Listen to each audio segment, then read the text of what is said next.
فذكر فإن الذكرى تنفع المؤمنين.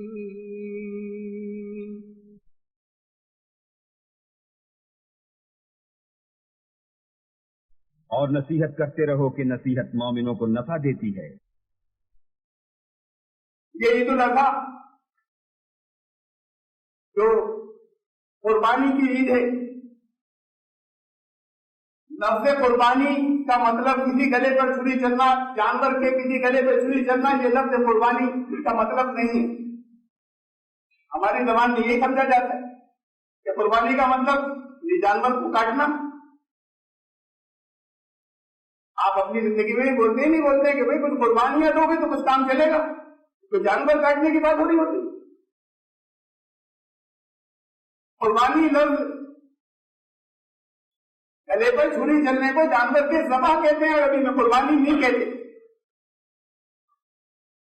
قربانی لفظ قرب سے بنا ہے. قرب مانے قربت، قریب ہونا اللہ کے، اس سے قربانی کا لفظ بنا ہے. زندگی میں آپ جو کچھ بھی کریں اللہ کے لیے، اور جو کچھ بھی اس کے قربت حاصل کرنے کے لیے چھوڑیں، وہ قربانی ہے.